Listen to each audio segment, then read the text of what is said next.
Level of diplomacy, কূটনীতির নাম এবং বিষয়বস্তু। ট্র্যাক 1 ডিপ্লোম্যাসি, রাষ্ট্রের সর্বোচ্চ কর্তৃপক্ষের মধ্যে আলোচনাকে বোঝায়, যেমন দুটি দেশের সরকার প্রধানের মধ্যে আলোচনা।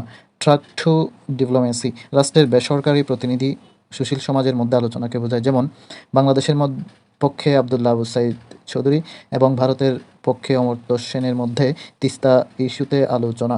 ট্র্যাক 3 ডিপ্লোম্যাসি হচ্ছে দুইটি পক্ষের মধ্যে স্বার্থ সংশ্লিষ্ট বিষয়ে তৃতীয় কোনো পক্ষের আলোচনায় অংশ নেওয়া হচ্ছে ট্র্যাক 3 ডিপ্লোম্যাসি বা কূটনীতি, যেমন বিশ্বব্যাংক তিস্তার পানি বণ্টন আলোচনায় অংশ নিলে হবে ট্র্যাক 3। সেকেন্ড ট্র্যাক ডিপ্লোম্যাসি বলা হয় অর্থনৈতিক ও সামরিক দিক থেকে শক্তিশালী দেশ কর্তৃক দুর্বল দেশে আরোপিত কূটনীতি।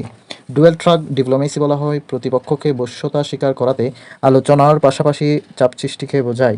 মাল্টি ট্র্যাক ডিপ্লোম্যাসি হচ্ছে ট্র্যাক 1, ট্র্যাক 2 এবং ট্র্যাক 3 এর কূটনীতির মধ্য থেকে যদি যে কোনো দুইটি কূটনীতি যৌথভাবে কাজ করে তখন তাকে মাল্টি ট্র্যাক ডিপ্লোম্যাসি বলে।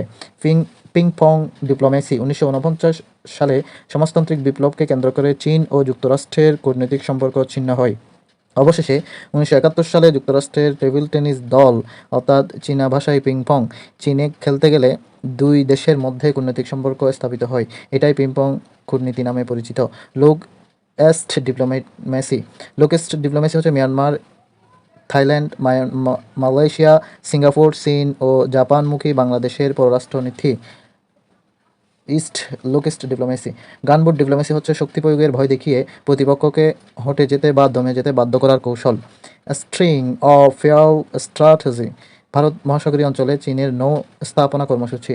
শাটল ডিপ্লোম্যাসি, শাটল ডিপ্লোম্যাসি হচ্ছে সমস্যা সমাধানের পক্ষসমূহের বারবার ভ্রমণ করাকে বোঝায় বা যা মাখু কূটনীতি নামে পরিচিত। 1973 সালে মার্কিন secretary of the state Henry Kissinger মিশর ও সিরিয়া থেকে ইসরায়েলের সৈন্য ফেরত নিয়ে বারবার তেল আভিভ, দামেস্ক ও কায়রো ভ্রমণ করেন।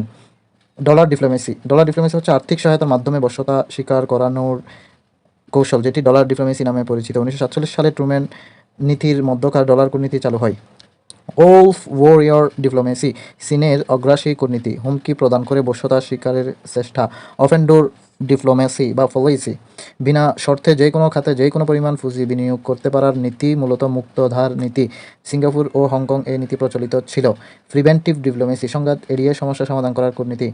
চেকবুক ডিপ্লোম্যাসি হচ্ছে অর্থনৈতিক সমস্যা ও বিনিয়োগে করে চাটুকারির সমর্থন পাওয়ার জন্য শক্তিশালী রাষ্ট্রসমূহ চেকবুক কূটনীতি অনুসরণ করে। বর্তমানে চীন সামরিক উচ্চাকাঙ্ক্ষা বাস্তবায়নের জন্য এই কূটনীতি প্রয়োগ করে।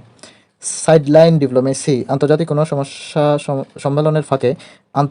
সম্মেলনের ফাঁকে দ্বিপাক্ষিক কোনো বিষয়ে নিয়ে দুই বা ততোধিক রাষ্ট্রের মধ্যে আলোচনা, যেমন জাতিসংঘ সম্মেলনে বাংলাদেশ ও ভারতের মধ্যে আলোচনা।